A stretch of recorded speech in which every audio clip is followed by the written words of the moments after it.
tese aqui, que eu já fui questionado diversas vezes sobre a expressão caracteres, que as pessoas aqui usam essa palavra como letra, como um símbolo, né? Mas caractere, para nós, também é características, significa também característica. E, por sinal, foi extraído ipsiliteris do Livro dos Espíritos, que o capítulo é exatamente esse, Caracteres do Homem de Bem. Pronto, depois da palestra da Sandra, vamos começar. Então, o título, Caracteres do Homem de Bem. Por que nós estamos habitando a Terra neste momento? Por que estamos vivendo aqui na Terra? Qual finalidade? Por que nós estamos frequentando uma casa espírita? Poderíamos dizer, porque todos desejamos ser pessoas de bem, né? Queremos nos melhorar. E esse, como eu disse, é o capítulo 12, Caracteres do Homem de Bem. E a pergunta 918, Kardec pergunta aos espíritos: por que indícios se pode reconhecer em um homem o progresso real que lhe elevará o espírito na hierarquia espírita? Ou seja, quais os indícios que a pessoa apresenta que mostrem, que demonstrem que ele está se elevando na hierarquia espírita, está ascendendo espiritualmente. E os espíritos lhe respondem: o espírito prova a sua elevação quando todos os atos de sua vida corporal representam a prática da lei de Deus e quando antecipadamente compreende a vida espiritual. Então, nós observamos pela resposta que os espíritos são claros, os atos da vida corporal, ou seja, encarnados, né? Nós comprovamos que somos pessoas de bem encarnados e não desencarnados. Esses atos representam, na totalidade, a prática da lei de Deus. E quando entende a vida espiritual, antecipa a vida espiritual, ou seja, vive pensando, preocupado com a sua vida espiritual. Esses atos que representam a prática da lei de Deus, intimamente quer dizer a lei de amor e de caridade. Ou seja, ele cumpre na sua maior pureza, como está no Evangelho, a lei de justiça, ou seja, cada um respeitando os direitos dos demais. Lei de amor e a lei de caridade, que significa benevolência para com todos e indulgência para com as imperfeições dos outros, e ainda perdão às ofensas. Então, o homem de bem é aquele que investiga os seus atos. Ele tem atenção nas suas atitudes, tem preocupação com o seu comportamento. Ele investiga a sua própria consciência, inquirindo se ele, por acaso, violou alguma lei de Deus, naturalmente, se ele não praticou mal, se ele fez todo o bem que ele poderia ter feito, se ele deixou de ser útil quando poderia tê-lo sido, e se também ninguém tem queixa a fazer dele. Ou seja, poderíamos resumir isso: se o indivíduo fez para com o outro tudo o que lhe desejaria que fosse feito com ele. Ou seja, colocando-se no lugar dos outros, né? Como é que eu posso perceber se eu estou fazendo aos outros como eu gostaria que fizesse comigo? Me colocando no lugar dos outros. Ou seja, essa atitude que eu estou fazendo, se fizessem comigo, eu reprovaria, eu gostaria, eu aceitaria, né? O verdadeiro homem de bem, ele confia em Deus, sabe que Deus é a origem e é o fim de tudo. Por essa razão, ele confia em Deus, confia na sua bondade, confia na sua justiça e confia na sua sabedoria. Por causa disso, ele não tem a preocupação com o mal que lhe é feito, porque sabe que Deus, na sua justiça, ele é encarregado de fazer as correções devidas. Então, se alguém pratica o mal contra ele, ele não está interessado em fazer correções para com o outro. Ele sabe muito bem que Deus, por intermédio da própria vida, vai cuidar desse assunto. Então, o homem de bem, confiando, ele segue a sua vida, deixa para lá o mal que lhe é feito. Sabe também que nada acontece sem a sua permissão, sem a permissão do Pai. Se eu creio e confio em Deus, eu tenho a certeza que nada está fora do seu controle. Tudo está sob o controle de Deus. Tudo está sob um plano maior. Mesmo que nós não venhamos a perceber, a compreender determinada coisa, nós sabemos que existe um plano maior, que Deus sabe de tudo. E se alguma coisa está acontecendo, acontece com a sua permissão. E assim ele se submete à sua vontade, à vontade do Pai, em tudo, em todas as coisas que faz, né? Nós sabemos que nós temos o livre-arbítrio, e a doutrina espírita ensina muito bem isso, né? Mas também nós sabemos que, apesar de nós termos o livre-arbítrio, nós podermos fazer o que quisermos, nós temos que ter a consciência de que o nosso livre-arbítrio é limitado. Eu não posso fazer absolutamente tudo o que eu quero, né? Se eu chegar agora, eu tenho livre-arbítrio, eu posso tudo o que eu quero, então eu quero que agora o sol se levante, o sol amanheça aqui, né? Por mais que eu queira reclamar com Deus o meu livre-arbítrio, eu não vou conseguir isso, né? Ou seja, porque existem outras leis que me impede que esse meu livre-arbítrio seja satisfeito. Meu livre-arbítrio ele pode ferir uma série de leis, mas não pode ferir todas. Então, confia que se alguma coisa está acontecendo, Deus está assumindo o controle, está controlando e está permitindo que aquilo aconteça, né? Um exemplo clássico que toda gente que começa a militar na doutrina espírita pode comentar a questão de como é que nós conseguimos perceber, compreender que nasce uma criança com problemas de saúde, vem a desencarnar em tenra idade, e outros não. Outros até crescem, viram pessoas estranhas e levam a vida aí, atrapalhando a vida de muita gente. Como é que Deus permite isso? Como é que Deus pode ser justo? Como é que Deus pode ser justo se Ele permite que uma criança nasça e desencarne prematuramente, enquanto nós todos vivemos a nossa vida, né? Não vamos entrar nesse mérito, mas sabemos que a explicação está em outras existências e que isso acontece porque Deus permite. Ou seja, nós temos que aceitar. O homem de bem aceita, percebe e compreende. E ele tem fé no futuro. Ele coloca, por essa razão, os bens espirituais acima dos bens temporais. Se eu tenho fé no futuro, eu sei que a qualquer hora eu vou desencarnar. Vou entregar meu corpo ao solo e vou prosseguir na minha vida espiritual, né? Eu sei que a vida verdadeira é a vida espiritual e não a vida material, a vida encarnada.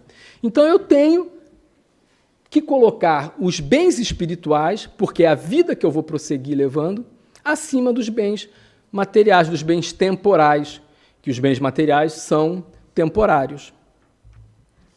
O verdadeiro homem de bem sabe que todas as vicissitudes da vida, que todas as dores, que todas as decepções que acontecem conosco são provas ou então são expiações.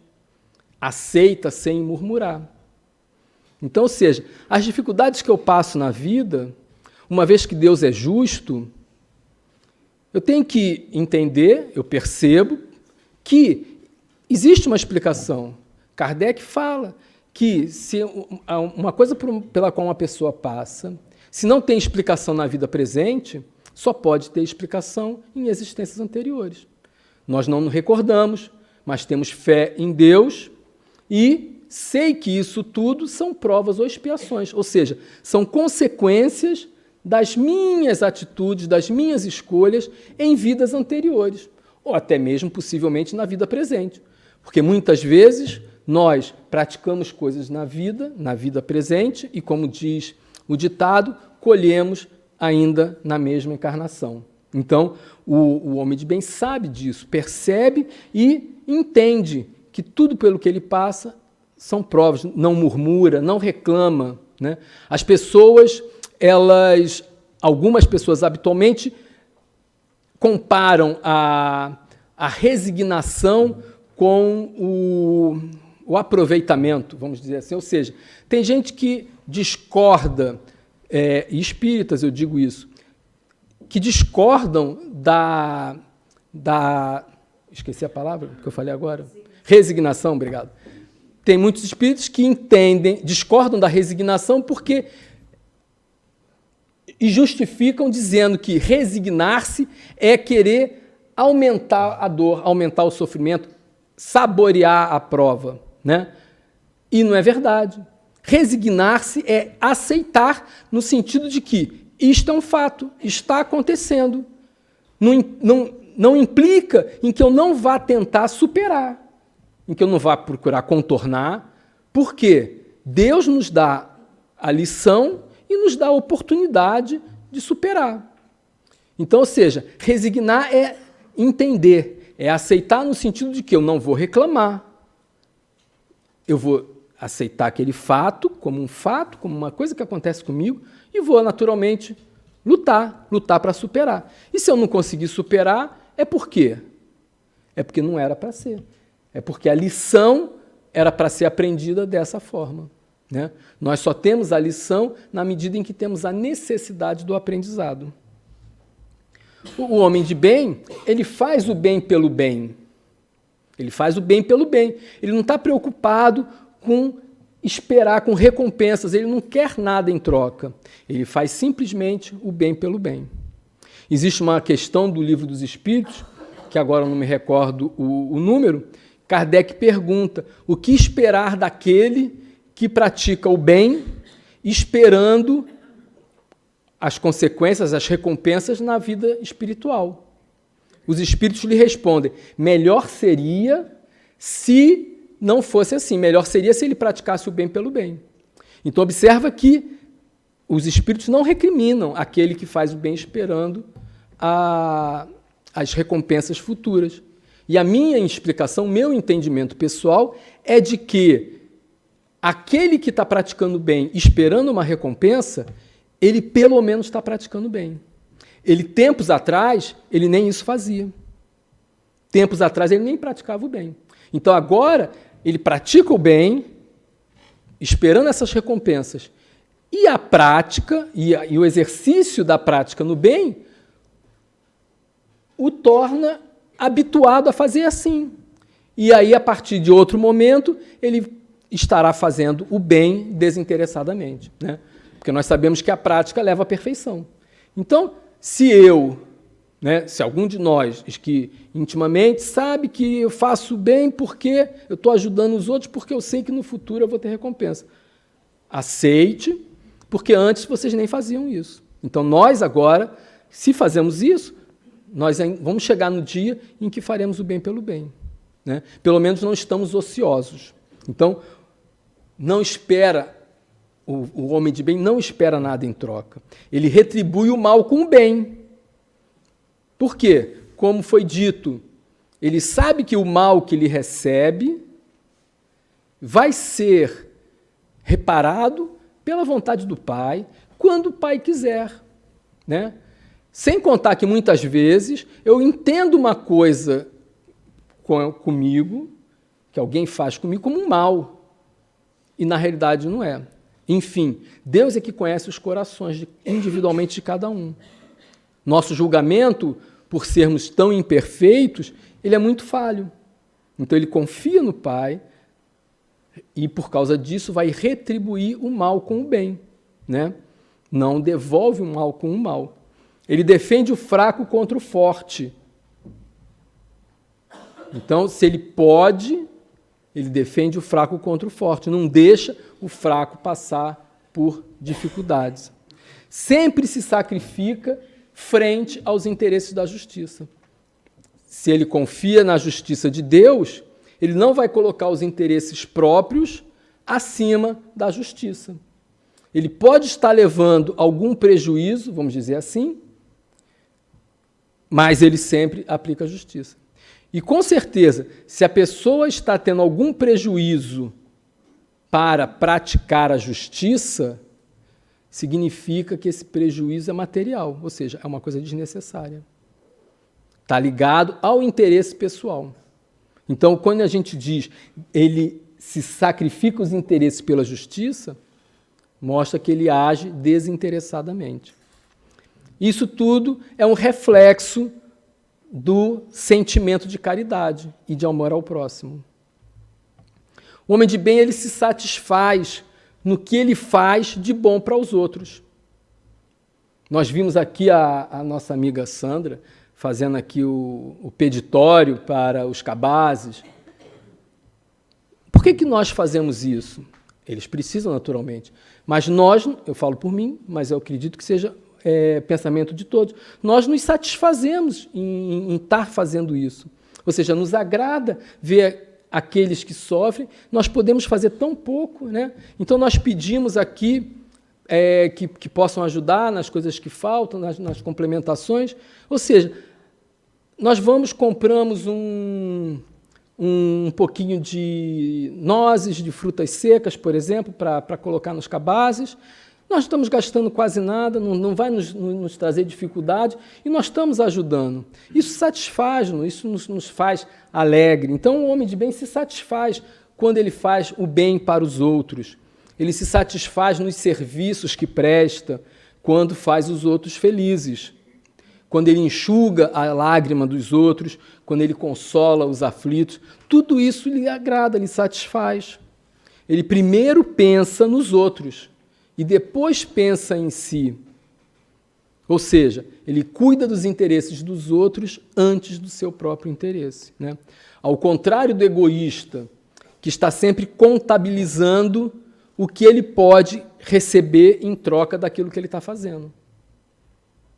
Então, o homem de bem não. Ele está preocupado com o interesse dos outros antes do seu interesse pessoal.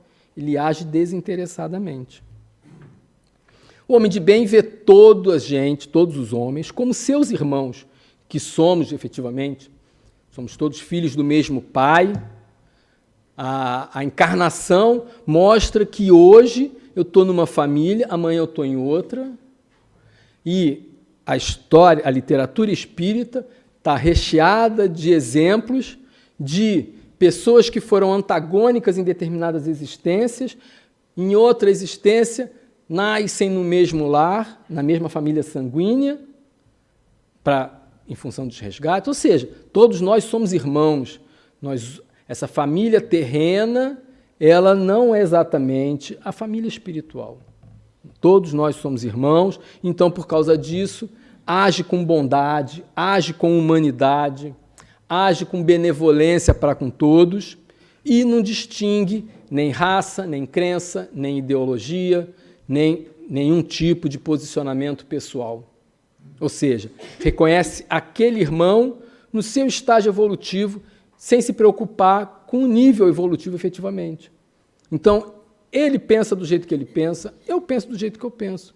Eu aceito, eu posso discordar, mas não é problema meu. Se lhe agrada, quem sabe de tudo é o Pai, é Deus. Então, o homem de bem, ele respeita o pensamento dos outros, não maldiz quem pensa diferente. Aceita, não alimenta ódio, não alimenta rancor, não alimenta desejo de vingança. Por quê? Isso tudo adoece o ser humano. Esses sentimentos adoecem. A ciência hoje, a ciência médica hoje, já demonstra que esse tipo de sentimento adoece. Então, ou seja, nós já estamos chegando num ponto que cientificamente é comprovado que isso realmente acontece. Então, ele não vai alimentar esse tipo de sentimentos. Ele lembra o exemplo de Jesus, que perdoa e esquece todas as ofensas, que só lembra dos benefícios, nunca dos malefícios. E sabe que cada um de nós seremos perdoados na medida em que nós perdoarmos. O homem de bem, assim, ele é indulgente com as fraquezas alheias, porque sabe que também necessita de indulgência. Na cadeia evolutiva, não há um espírito que não tenha a quem auxiliar e que não necessite de auxílio. Ou seja, na cadeia evolutiva, sempre tem alguém que está à sua frente e sempre há aqueles que estão atrás de si. Então, eu sempre vou precisar da ajuda de alguém. E sempre eu posso ajudar alguém. O único que não precisa de ajuda nenhuma é Deus, é o Pai. Ele não precisa de ajuda de ninguém. O resto, todos nós, precisamos. Então, ou seja, eu ajudo porque eu sei que eu preciso de ajuda, de ser ajudado. Lembra da sentença do Cristo: atire-lhe a primeira pedra aquele que se achar sem pecados. Né? Todos nós temos as nossas chagas. Então, eu não posso acusar os outros.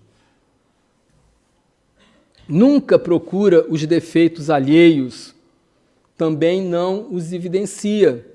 Ou seja, se eu reconheço, se eu identifico um defeito em alguém, eu me calo. Para que eu vou ficar mostrando, divulgando, tornando público o defeito de alguém? Será que eu sou sem defeitos? Não é? E ainda, se for necessário, ele sempre procura um bem na pessoa para compensar, para atenuar aquele mal dela. Tudo isso que nós temos falado aqui, hoje, me faz lembrar a vida de Chico. Em toda a sua existência, ele sempre teve pelo menos um exemplo para dar de cada um desses pontos que nós estamos falando. Me faz lembrar uma história do Chico, que eu vi quem contou isso foi Haroldo Dutra Dias. Chico, ele indo fazer compras no mercado, foi acompanhado de uma pessoa, e ele chegou na banca dos tomates e começou a pegar os tomates para levar. Ele pegava um tomate bom e um tomate estragado. Um tomate bom e um tomate estragado. E a pessoa perguntou: mas por que você está fazendo isso? Vai comprar tomate estragado? Ele: coitado, se eu pegar todos os bons, não vai sobrar nenhum para os outros. Então, observa esse sentimento que nós precisamos cultivar. Né? Nós temos que pensar nos outros, claro. Né? Então, ou seja, tudo que nós falamos aqui, o Chico tem um exemplo de vida que mostra essas características, esses pontos. O homem de bem, ele investiga as suas próprias imperfeições e trabalha incessantemente para combatê-las. Nós estamos encarnados porque temos imperfeições, né? Porque eu não sou missionário, então é porque eu tenho imperfeição. Se eu estou encarnado, se eu tenho imperfeição e eu pretendo melhorar-me, eu tenho que investigar quais são as minhas imperfeições. Eu preciso me conhecer, eu preciso investigar quais imperfeições eu tenho para poder combatê-las. Ou seja, o homem de bem faz tudo para que ele possa, a cada dia, poder dizer que em si ele tem algo de melhor que tinha na véspera. Ou seja, ele está sempre procurando e trabalhando e lutando para se melhorar. Nós temos que ter essa preocupação, porque a vida passa assim. Né? Uma vida, uma existência perante a eternidade é um sopro. E é aqui na Terra em que nós mostramos para que viemos, do que somos feitos. Porque nós, entre as encarnações, na erraticidade, nós estamos estudando, estamos nos preparando para enfrentar os nossos resgates, nós estamos nos preparando para viver a próxima existência na Terra, estamos planeando, estamos nos preparando, E chega aqui é que temos que mostrar. Porque lá na espiritualidade todo mundo é santinho, né? Eu estou lá no mundo espiritual, alguém pisou no meu pé, desculpa, botei meu pé debaixo do teu. Né? Todo mundo lá no plano espiritual é santo. Agora, na carne é que nós mostramos quem nós verdadeiramente somos. Então é por isso que é aqui que nós temos que trabalhar para vencer as imperfeições. O homem de bem não valoriza nem a si, nem aos seus talentos, porque sabe muito bem que o que me é dado pode me ser tirado. Né? Ou seja, ele também não tenta se valorizar diante dos outros. Porque às vezes nós somos tão pequenos que, se eu não tenho nada de melhor que o outro, eu tento diminuir o outro, para que eu consiga assim ficar maior. Uma vez que eu tenho tão poucas qualidades. Então, o próximo eu diminuo. O homem de bem não faz assim. Né? Reconhece que todos têm a sua grandeza e que nós não podemos nos comparar por medidas. Né? Ao contrário, até, ele aproveita todas as oportunidades que tiver para ressaltar a qualidade dos outros.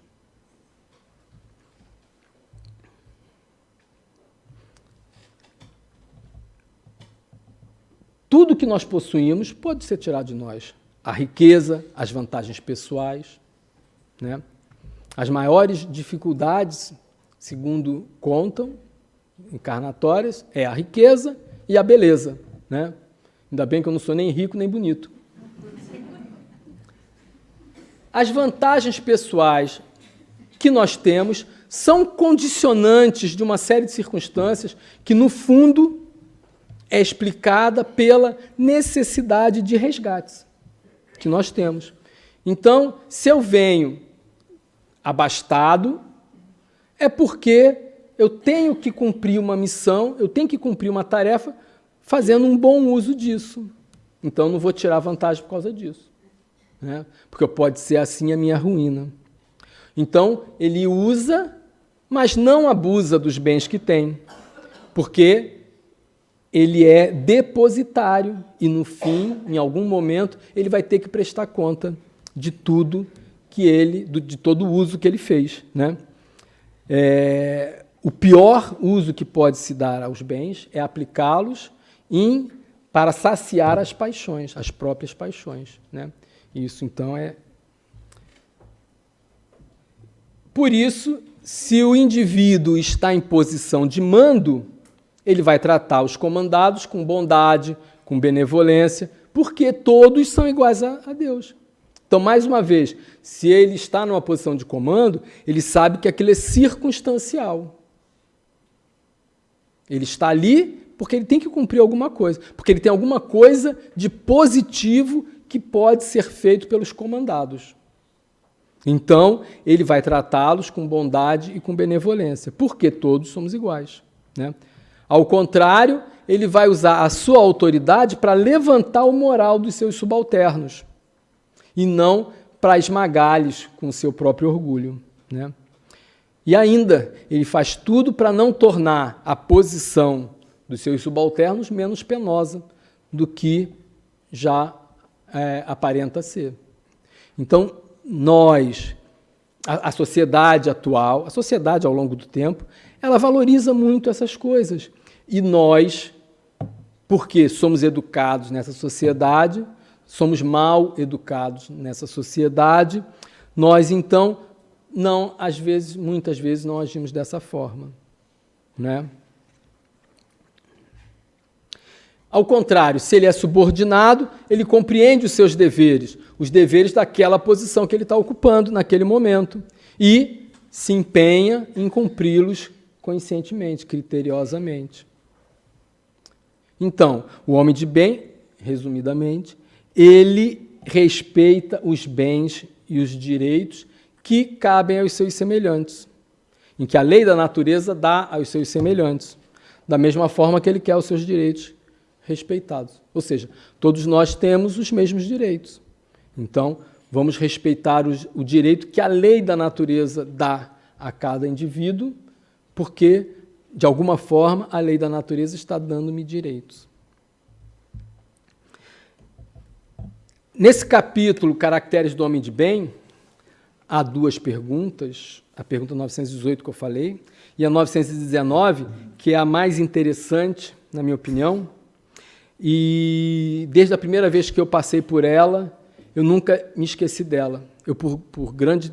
Por um período longo de tempo, eu esqueci do seu número, mas nunca esqueci, a 919. Então, Kardec pergunta na 919 aos espíritos qual o meio prático mais eficaz que o homem tem de se melhorar e resistir à atração do mal. Então, qual o meio mais prático e eficaz? Qual é a receita de bolo que o homem pode usar para se melhorar, para resistir à atração do mal? E os espíritos lhe respondem: um sábio da antiguidade vô-lo disse: conhece-te a ti mesmo. Então, como é que eu posso me melhorar? Me conhecendo. Por quê? Porque eu tenho que saber no que eu tenho que me melhorar. Então, eu tenho que me conhecer. E resistir à atração do mal. A atração do mal é uma coisa interessante, na minha opinião. Porque está muito relacionado à física. E eu gosto de física, porque eu sou engenheiro. Nós estamos sujeitos ao mal e ao bem. Por que eu estou sujeito ao mal? Primeiro, porque eu estou no planeta Terra encarnado, nós estamos numa região próxima ao núcleo do planeta, ou seja, nós sofremos uma atração, materialmente falando, fisicamente falando, muito grande, e quanto menor a vibração de cada indivíduo, mais próximo à matéria ele está. Quanto mais baixa a vibração, né? Isaac Newton formulou uma lei nesse sentido, a lei da atração. Então, pela proximidade, eu já estou atraído com espíritos dessa mesma natureza. E ainda mais, eu não sou atraído pelo mal, não é por aquele, ou não é somente por aquele a quem eu tive desajustes em vidas anteriores. Porque nós costumamos a dizer, eu estou passando por essa dificuldade porque eu tenho obsessores. Né? Abrindo um parênteses, os obsessores são aqueles espíritos a quem nós prejudicamos no passado, que buscam justiça de forma errada, mas a intenção é positiva. Eles foram prejudicados por nós e querem a justiça, só que eles não sabem como fazer e fazem da forma errada. Mas não é só desses espíritos aos quais nós estamos subordinados à atração do mal. Nós estamos principalmente associados a espíritos que possuem a mesma característica que nós, os mesmos defeitos que nós, os mesmos vícios que nós. Por a associação vibratória, psíquica, mental. Então, eu tenho determinado vício, álcool, fofoca, não importa qual seja. Eu tenho determinado vício, essa vibração, ela atrai outros espíritos na mesma circunstância. Então, nós somos atraídos pelo mal, mas também somos atraídos pelo bem. Ou seja, o nosso anjo da guarda, espíritos benevolentes, os nossos entes queridos que foram antes de nós, eles estão vibrando, eles estão nos chamando para o bem. Agora, por que a atração ao mal é mais forte do que a atração ao bem? Não é mais forte. A questão é a insistência. Por quê? Os espíritos de bem, eles respeitam o seu livre-arbítrio. Eles não vão amarrar uma corda no teu pescoço e te puxar para o céu, te puxar para as colônias espirituais. Não vão fazer isso. Por quê? Porque se você não quer ir, não vão fazer nada. Ao contrário, os espíritos que querem te arrastar para o mal, porque eles são imperfeitos, eles fazem de tudo e forçam, e se puderem te obrigar, eles te obrigam. É por isso que a atração ao mal é mais forte do que a atração ao bem. Então, nós temos que ter uma preocupação maior em manter a vibração elevada. Abaixar a vibração é fácil. Abaixar a vibração é fácil, né?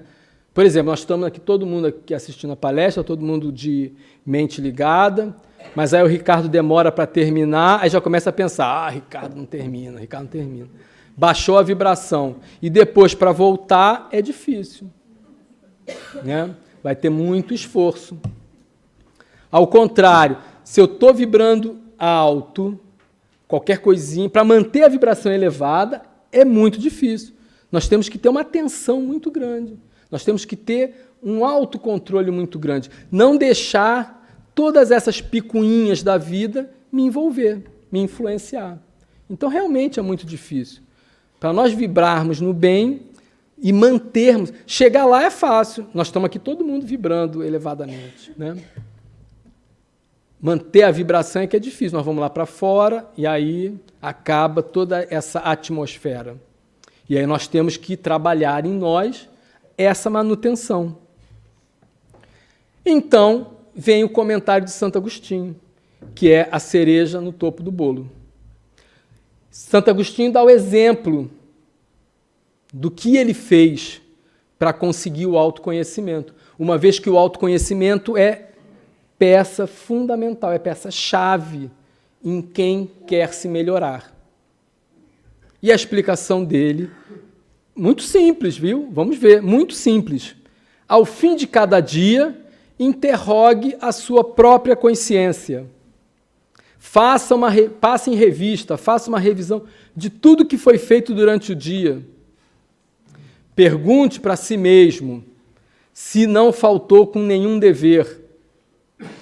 Pergunte a si mesmo se ninguém tem nenhuma queixa a fazer. E também verifique, procure o que precisa ser reformado em si. Dessa forma, se cada um de nós fizer exatamente isso que o Santo Agostinho fez e nos relatou, nós evocarmos aquelas ações que praticamos durante o dia, nos inquirirmos sobre o bem e o mal que fizemos ou deixamos de ter feito, e se nós rogarmos a Deus, com certeza Ele vai nos enviar um anjo para nos ajudar a esclarecimento, para nos ajudar a ver. Nós fizermos isso com rigor, com sinceridade. E aí nós vamos assim conseguir força para nos aperfeiçoar, porque Deus vai estar nos assistindo. E aí me faz lembrar um ensinamento de Chico, logo quando ele começou o seu trabalho apostólico, o seu trabalho na mediunidade, né? Que ele perguntou para Emmanuel o que ele precisava para trabalhar, para começar. E o que Emmanuel respondeu para ele? Precisa de 3 coisas só. O quê? Disciplina, disciplina e disciplina. Os espíritos superiores, eles são exclusivamente disciplinados. Para conseguirmos isso, nós temos que ter disciplina. Por quê? Porque eu vou chegar em casa hoje cansado, só quero saber de dormir para amanhã de manhã eu trabalhar. Então eu falo assim, ok, vamos começar isso amanhã. Vou começar a investigar meus atos. Amanhã, hoje não. E vai assim. Aí faço amanhã, depois não faço. Aí o Benfica joga, eu esqueci de fazer. E vai assim.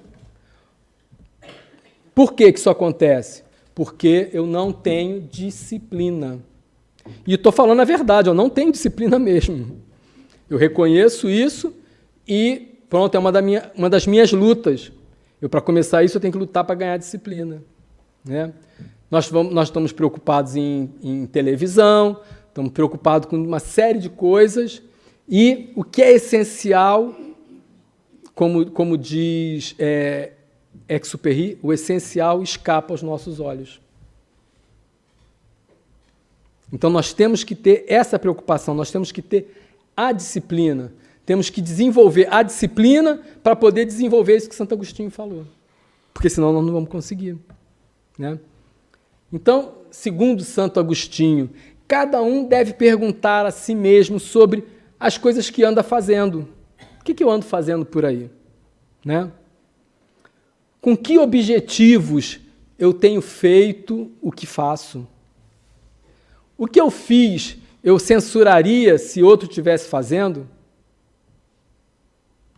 Eu fiz alguma coisa que eu não ousaria confessar para ninguém? São coisas que temos que pensar a respeito. E ainda, devemos perguntar, se Deus me chama agora, nesse momento, ao entrar de volta no mundo dos espíritos, eu temeria o olhar de alguém? Eu estaria em dívida com alguma coisa e ia ficar com medo da censura do olhar de alguém? Porque lá nada pode ser ocultado. Aqui nós fazemos as coisas escondidamente, por baixo do pano, mas lá tudo é visível.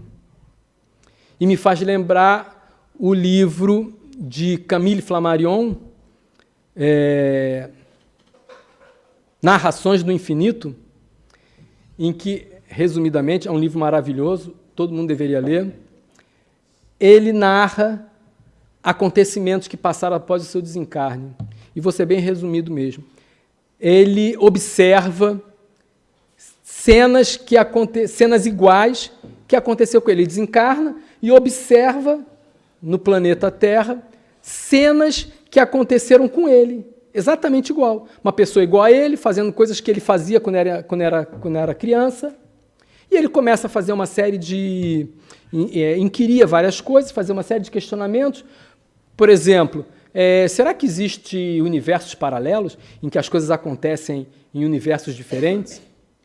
E aí ele conclui e esclarece no livro que a mesma forma que o som se propaga, né? A gente fala aqui, o som viaja com a velocidade de 300 metros por segundo.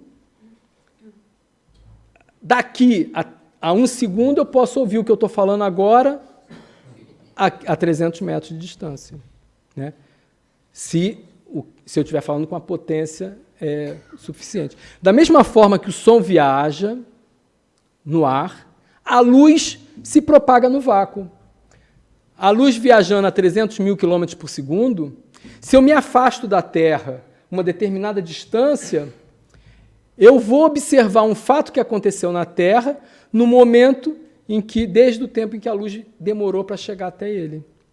Então ele conta nesse livro que ele foi se afastando da Terra e via cada vez situações mais antigas, até o ponto em que ele chegou numa distância tal que ele viu Cristo ser crucificado. Pronto, o que eu quero concluir com isso? Nada pode ser oculto. Ou seja, nós podemos observar fatos que aconteceram em épocas passadas. Nada nos é oculto. Então nós temos que ter isso em mente também quando nós vamos praticar os nossos atos, né? Verifique o que foi feito contra Deus, contra o próximo, contra si mesmo.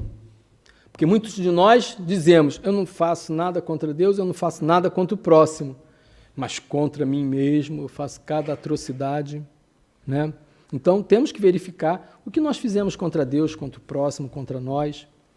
E pelas respostas a todas essas perguntas, nós podemos ou concluir que podemos descansar com a consciência tranquila, ou encontramos indicações de coisas que precisa ser tratada em nós próprios. O conhecimento, então, o autoconhecimento é a chave do progresso individual. Qual é o problema que acontece com quase todos nós?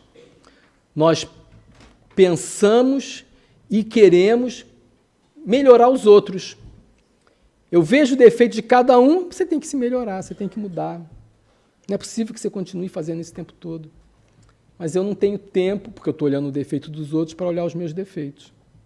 Então nós temos que ter essa preocupação. Essa é a dificuldade, a autoavaliação, né?